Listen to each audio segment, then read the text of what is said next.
Ya, oke. Assalamualaikum warahmatullahi wabarakatuh. Alhamdulillah, hari ini kita bisa bertemu kembali ya, walaupun mungkin masih dengan kondisi yang sama dan mungkin hari ini sedikit berbeda dari biasanya. Di sini Ibu pengen ngajak kalian untuk merefresh mengenai kondisi lingkungan yang ada di sekitar ya. Hari ini kita masih belajar biologi di kelas 12. Dan materinya lanjutan ya dari materi kemarin, yaitu kita akan membahas mengenai pewarisan sifat pada makhluk hidup, yaitu ke bagian persilangan. Nah, jadi di pertemuan sebelumnya mungkin kalian bertanya-tanya bagaimana ya ketika seorang misalnya menikah dengan orang bule, atau misalnya seorang menikah dengan orang dengan orang yang berkulit putih, kira-kira anaknya seperti apa? Atau misalnya kalian suka melihat kenapa setiap kali ada orang yang menikah dengan yang yang sipit, pasti anak-anaknya itu sipit. Kok bisa seperti itu? Nah, hari ini kita akan bahas tuntas mengenai yang barusan Ibu katakan. Jadi di pembahasan mengenai persilangan ini pertama kali ditemukan oleh seorang ilmuwan, beliau namanya Mendel. Sebetulnya beliau itu bukan ilmuwan, tapi lebih tepatnya seorang pastor ya, yang beliau melakukan penelitian pada tanaman ercis. Nah, sedikit info aja, inilah dia gambaran tanaman ercis. Jadi si tanaman ercis ini dia temukan di sekitar daerah gerejanya. Dia melihat adanya banyak jenis dari tanaman ercis tersebut, kemudian dia melakukan yang namanya persilangan gitu ya. Jadi disilang-silangkan, ternyata hasilnya menakjubkan, yaitu dimana memiliki variasi genetik yang sangat banyak.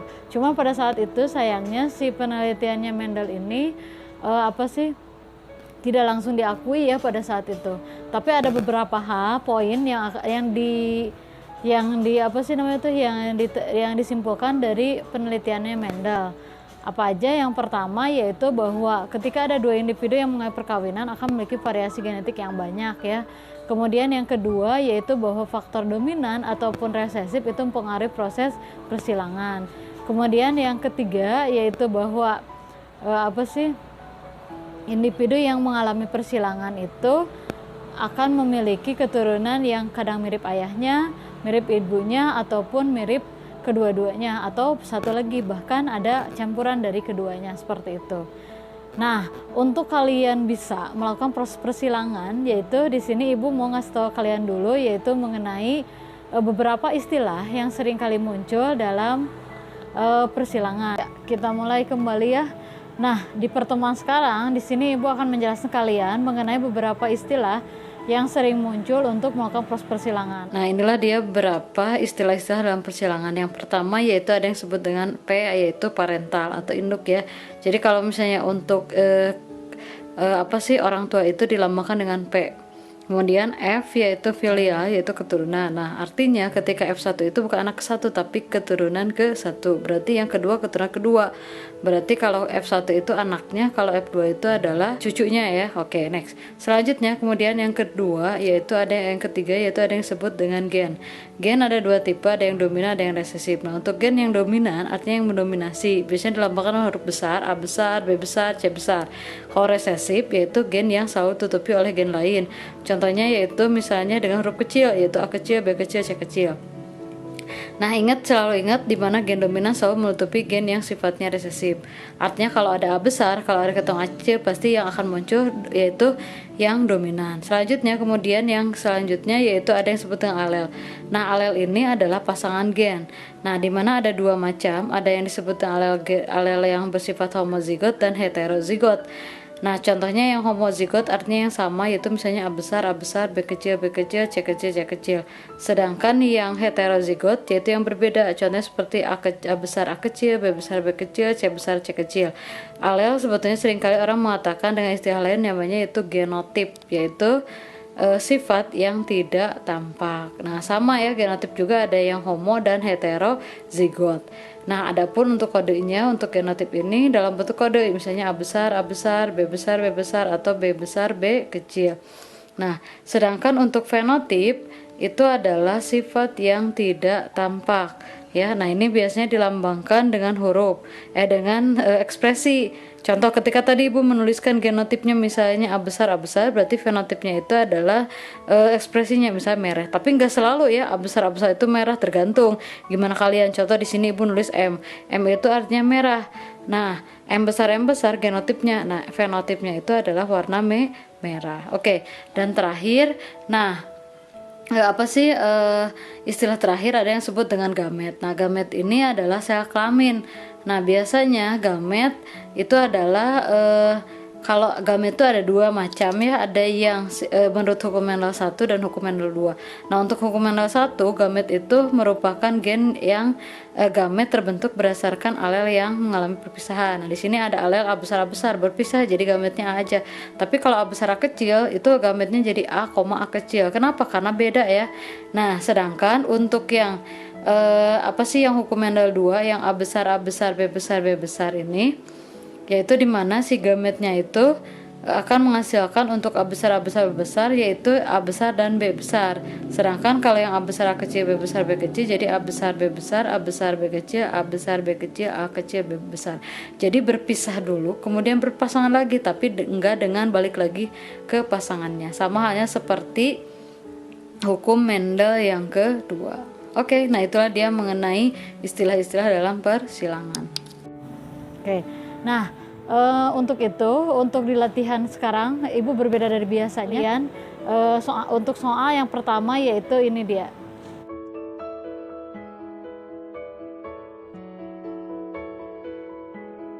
Ya, oke.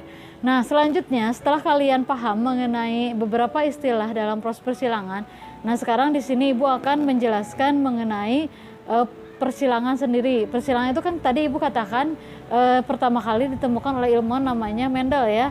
Nah, jadi muncullah hukum, ada dua hukum. Yang pertama ada hukum Mendel 1 dan 2.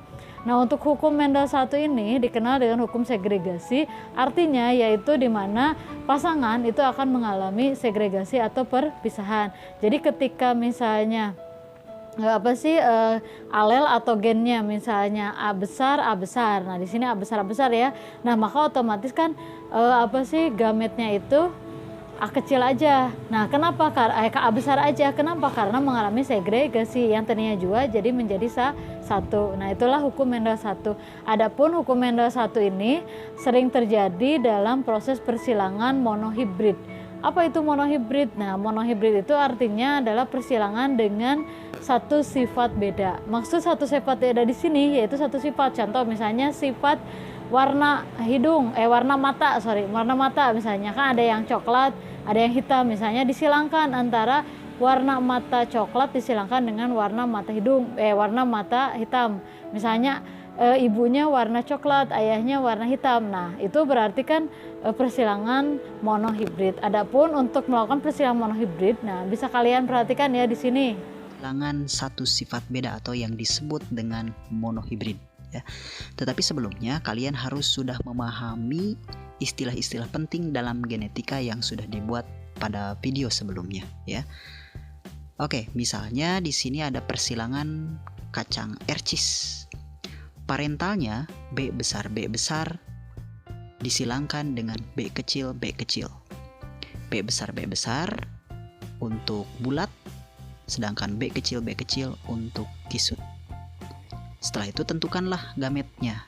Nah, gametnya berarti ada B besar dan B kecil. Setelah diketahui gamet, maka tinggal dikalikan. Maka akan menghasilkan F1 atau keturunan pertama, yaitu B besar B kecil untuk genotipnya, sedangkan untuk fenotipnya bulat. Karena B besar di sana bersifat dominan.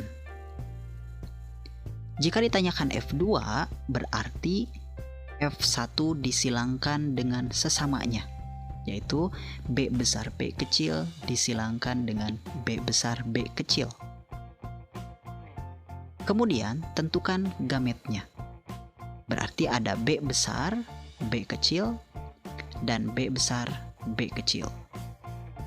Nah, selanjutnya kalian harus membuat tabel atau diagram Punnett.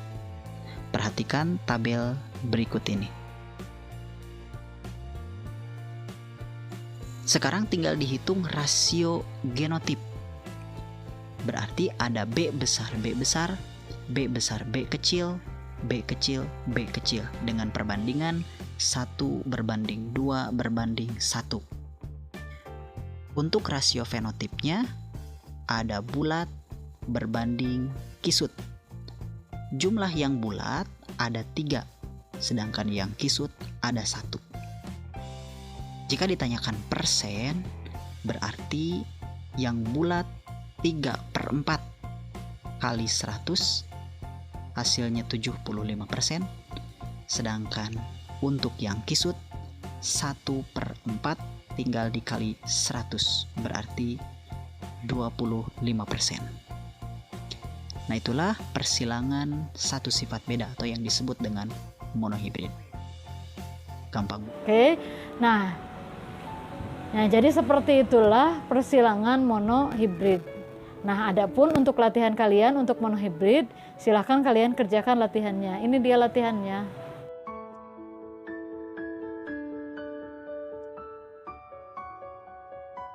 Oke.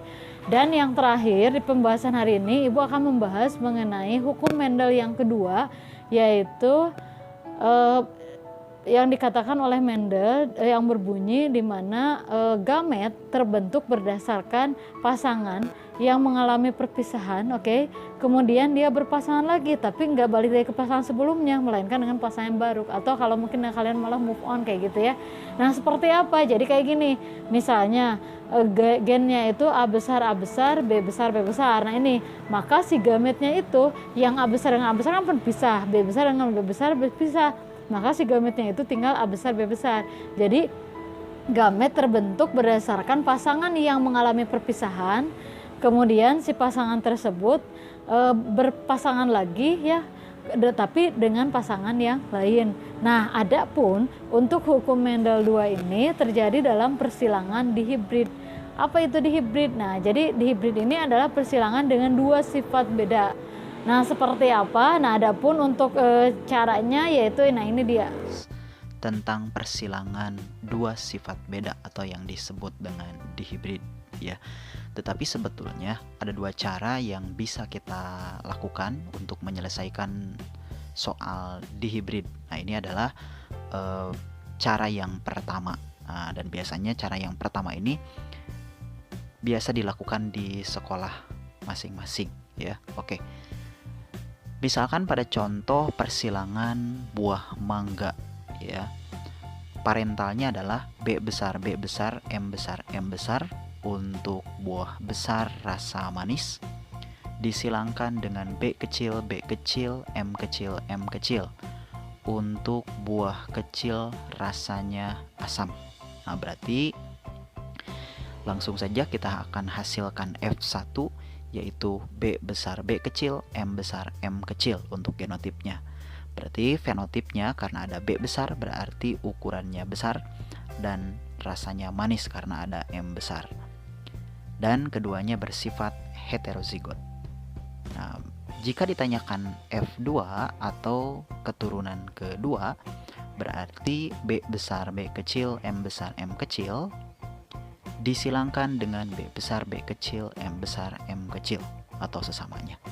Nah, berarti di sini tinggal dikalikan terlebih dahulu.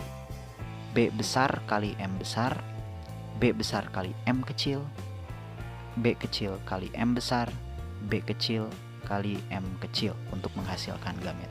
Karena yang disilangkannya dengan sesamanya, berarti gamet yang dihasilkannya juga sama, yaitu B besar M besar, B besar M kecil, B kecil M besar, B kecil M kecil. Nah, setelah itu kita buat dalam bentuk papan catur sebagai berikut. Perhatikan juga warna yang terdapat pada tabel tersebut ya. Dari tabel tersebut berarti kita bisa menghasilkan rasio genotip yang terdiri dari B besar B besar M besar M besar, B besar B besar M besar M kecil, B besar B kecil M kecil M kecil, B besar B kecil M besar M kecil, B besar B besar M kecil M kecil, B besar B kecil M kecil M kecil, B kecil B kecil M besar B kecil B kecil M besar M kecil, dan B kecil B kecil M kecil M kecil dengan rasio perbandingan 1 berbanding 2 berbanding 2 berbanding 4 berbanding 1 berbanding 2 berbanding 1 berbanding 2 dan berbanding 1. Itu untuk rasio genotipnya. Sedangkan untuk rasio fenotipnya berarti tinggal diterjemahkan saja.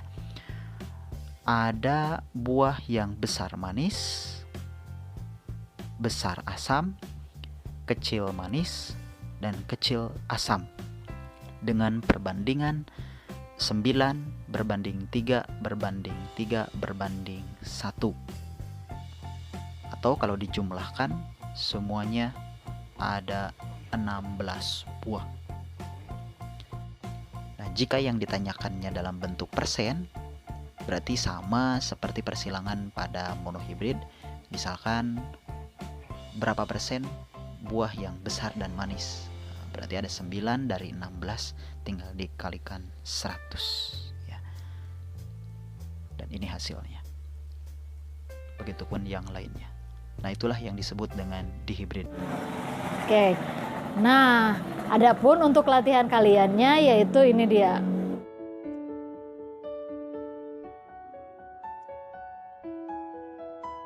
Iya. Oke, nah seperti itulah mungkin pembahasan hari ini. Ibu ingatkan kembali ya, untuk kalian mengerjakan proses persilangan ini kalian harus mengikuti aturannya. Pertama, tentukan dulu parental induknya, kemudian yang kedua yaitu gametnya tentukan, baru setelah itu kalian bisa melakukan proses persilangan. Oke, pertemuan hari Cukan Lulus sekian, mudah-mudahan ada manfaatnya. Tadi semua tugasnya ada tersirat dalam video ibu ya, jadi silahkan kalian pahami kembali videonya sambil kalian mengerjakan soalnya. Terima kasih, pembahasan hari ini Cukan Lulus sekian, mudah-mudahan ada manfaatnya ya. Mohon maaf bila ada kekurangan. Wassalamualaikum warahmatullahi wabarakatuh.